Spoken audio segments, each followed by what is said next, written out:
Hello दोस्तों, राम राम। मैं आज आपको सुनाने जा रही हूँ वट सावित्री व्रत कथा। सुनकर बताना आप लोगों को कैसा लगा। भद्र देश के एक राजा थे, उनका नाम अश्वपति था। भद्र देश के राजा अश्वपति की कोई संतान नहीं थी, इसीलिए उन्होंने संतान प्राप्ति के लिए पूरे मंत्र के उच्चारणों के साथ प्रतिदिन 1,00,000 आहुतियाँ देते थे। 18 वर्ष तक यह क्रम जारी रहा।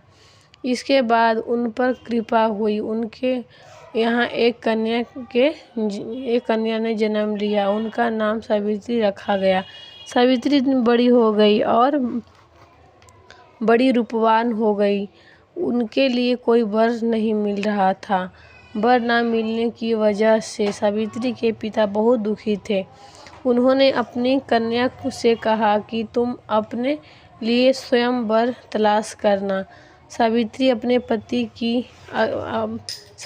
ने अपने पिता की आज्ञा पाके अपने लिए वर ढूंढने निकल गई। सावित्री तपोवन में भटकती रही। वहाँ उसे वसन देश के राजा धूर्त सिंह मिले, क्योंकि उनकी राज्य उनसे छीन लिया गया था, इसीलिए वो वहाँ रह रहे थे। उनके पुत्र सत्यवान को देखकर सावित्री ने मन में पति के रूप में प्रण कर लिया था। इसके बाद सावित्री घर लौट आई। सावित्री जब घर पहुंची तो उसे अपने पिता के साथ नारद ऋषि को देखा। पिता के पूछने पर उसने बताया कि उसने स्वान देश के राजकुमार सत्यवान को स्वीकार कर लिया है। नारद ऋषि को यह बात पता चली तो उन्होंने कहा, हे राजा, ये आप क्या कर रहे हैं? सत्यवान गुणवान हैं, धर्मात्मा हैं और बलवान भी हैं, परंतु उनकी आयु बहुत कम है। वह अल्प आयु हैं। 1 वर्ष बाद ही उनकी मृत्यु हो जाएगी। ऋषि नारद की बात सुनकर राजा अश्वपति घोर चिंता में पड़ जाते हैं। उन्होंने सावित्री से कहा, हे पुत्री, तुमने जिस राजकुमार को जीवन साथी चुना है वे अल्प आयु हैं। तुम्हें किसी और को वर जीवन साथी चुनना चाहिए।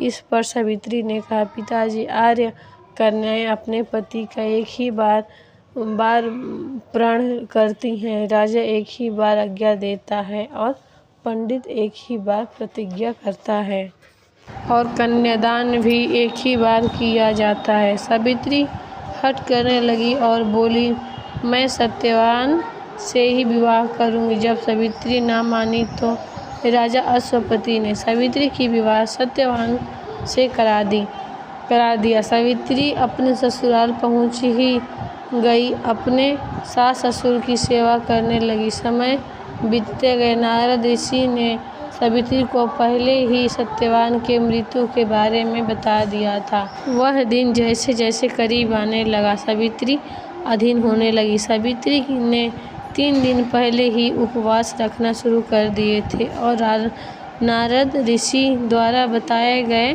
तिथियों पर पितरों का भोजन भी किया। वह हर दिन की तरह सत्यवान लकड़ी काटने जंगल चले गए।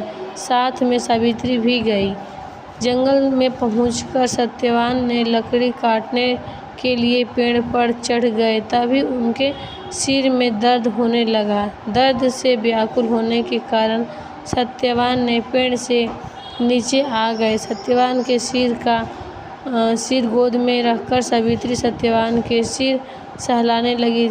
तभी वहाँ यमराज आते दिखाई दिए। तब यमराज सत्यवान को अपने साथ ले जाने लगे। तभी सावित्री भी उनके पीछे पीछे चल पड़ी। यमराज ने सावित्री को समझाने की बहुत कोशिश की, यही विधि का विधान है, पर सावित्री नहीं मानी और यमराज के पीछे पीछे चल पड़ी। उन्होंने यमराज से कहा कि मैं सत्यवान को ले जाने नहीं दूंगी। सावित्री की निष्ठा और पतिव्रता देखकर यमराज ने कहा, हे देवी, तुम धन हो, तुमसे कोई वरदान मांग लो। सावित्री ने कहा, मेरे सास ससुर वनवासी और अंधे हैं, आप उन्हें दिव्य ज्योति प्रदान करे। यमराज ने कहा, ठीक है, ऐसा ही होगा।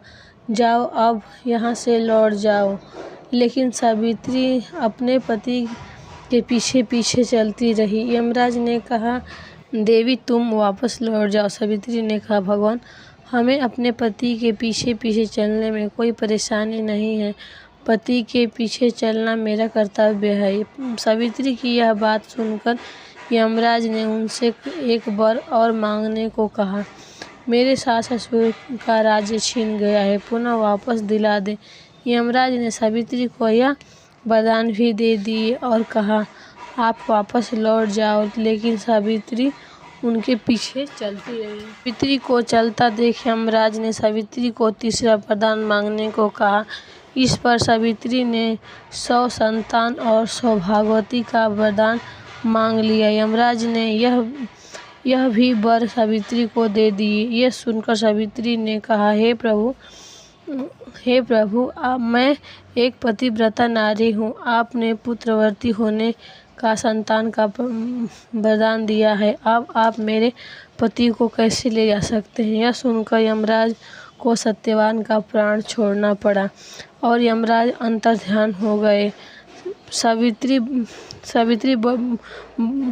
बट के वृक्ष के यहाँ गई, जहाँ उसके पति का मृत शरीर पड़ा था, और सत्यवान फिर से जीवित हो गए। दोनों सुखी सुखी अपना राज्य की ओर चल पड़े। घर पहुँचते तो उन्होंने देखा कि उनके माता पिता की आंखें की रोशनी लौट आई है। इसके बाद उनके राज्य भी वापस मिल गया।